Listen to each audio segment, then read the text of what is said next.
Welcome to this Zentangle Quickie. My name is Heather Hartwick Gladden. I'm a Certified Zentangle Teacher.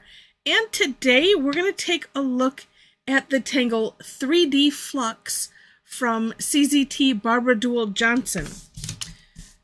Alright, so I was looking for, I just want something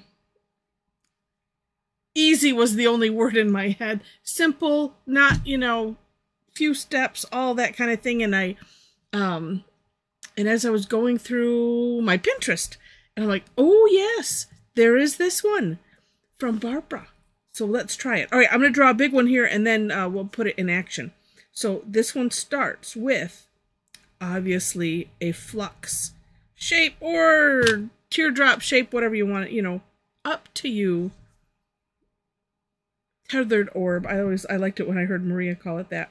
So you do your flux shape, and then up the center-ish, a line, and however you want to curve it, whatever makes sense to you. I like to kind of follow the, wait, I either am following the curve of it or the curve that I wanted it to have.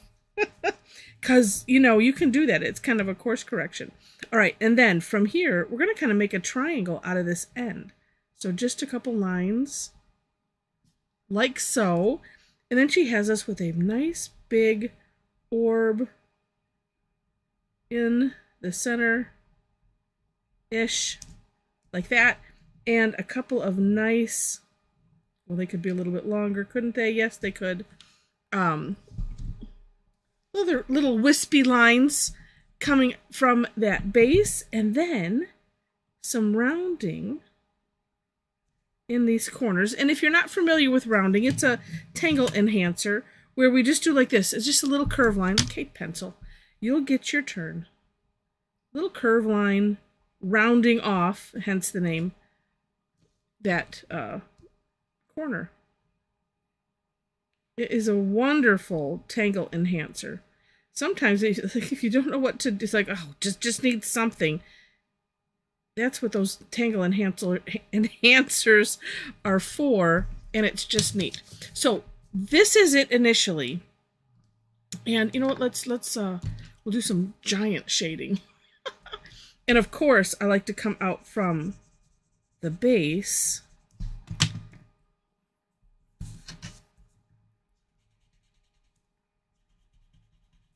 But part of me was thinking, we're going to come out from this base, but I'm going to carry some of this graphite up one side. Because I'm thinking 3D could just do this whole side. I don't know. I'm going to leave it as such for now and ponder on that thought. Maybe. You know what? I'm going to do this too. I don't know. Maybe on this next bit, we'll play. You can shade it however you want. That's why I like to come up with all kinds of ideas. See what it spurs. Okay, so that is a single.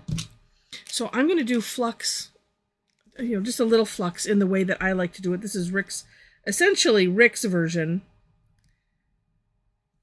where you just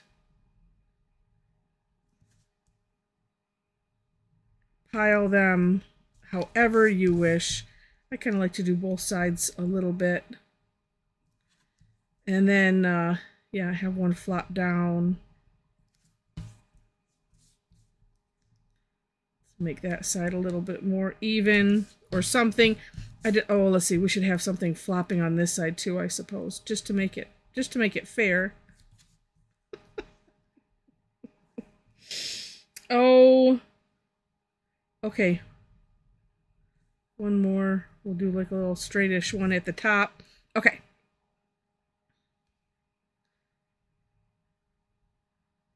And one thing, if you're doing it like this, one thing you could do, which is what I'm doing, is just the one step at a time. You could do all of the steps in each, flux shape and move on to the next one if you wish. It's completely, I need to turn that the other way, completely up to you. Yes, yes, for those that watch, yes, it's killing me not to put a dot after the line. but it's worth it to play a little bit.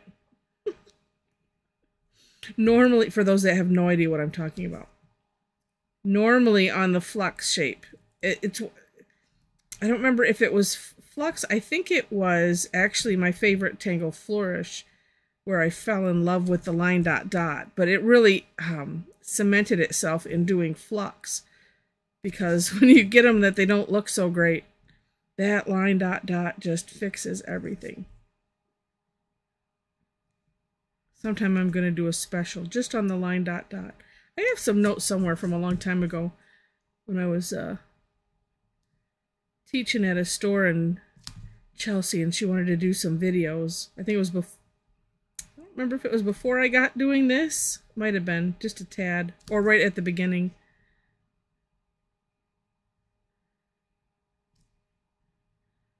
And I was trying to make an outline, but I do like to wing it because it's fun. All right, that. Oh, and then we have to do.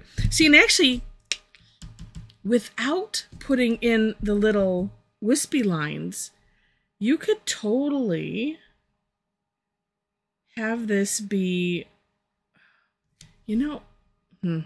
Here's what I'm gonna do. I mentioned shading those sides, thinking more about it being, well, with the 3D concept, right? Let's just do this. I'm gonna fill in this one side of all of these, and we'll do, okay, the bottom side. I usually do this, pick a side and stick with it, but we'll do it like that. Okay. Because doing all the steps like I did, right? All of a sudden I'm seeing the Flux shape kind of turn rather angular, and thinking cubine is what's in my head. And you know, and the big dot could represent the if you've done cubine, we have that inner box that is filled in, and then we have a gray section, yeah, a black gray filled in with your ink color of choice. I'm saying black because that's what I usually do, and then gray, and then white. And that really helps to create that 3D effect. But look at okay, that's cool. Now I'm going to envision, before I do it, maybe putting that little flux line in, but I'm thinking with this shading, I don't think that the flux line, the little wispy line is going to wreck anything. Maybe less wispy. Okay, let's try it. Let's add that to my Heatherism list. Just a line.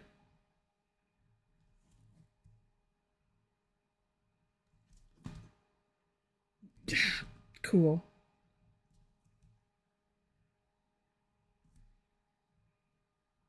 Because it gives it a little something. It actually gives it a little bit more motion, I think, anyway.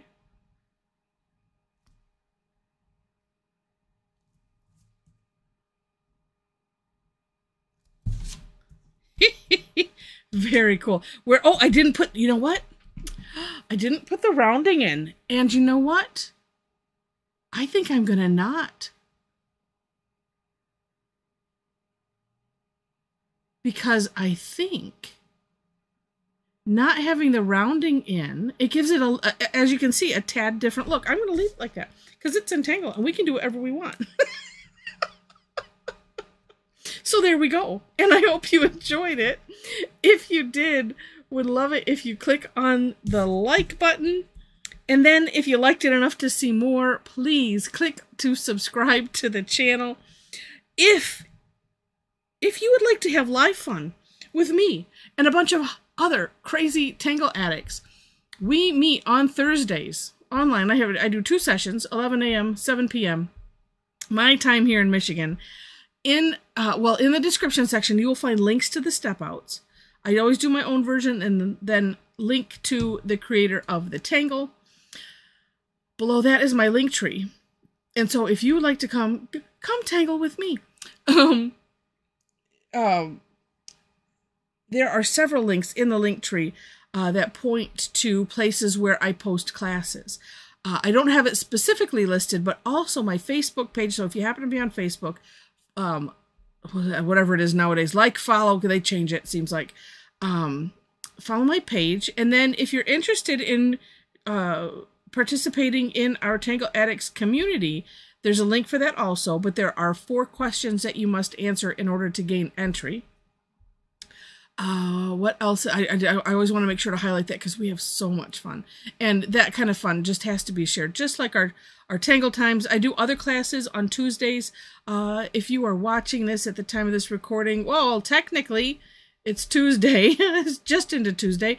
But the 3rd Tuesday of every month, I do what's called Tough Tangle Tuesday, where we take a look at some of the, the ones that, well, occasionally they might just look really hard, but there's a number of things that are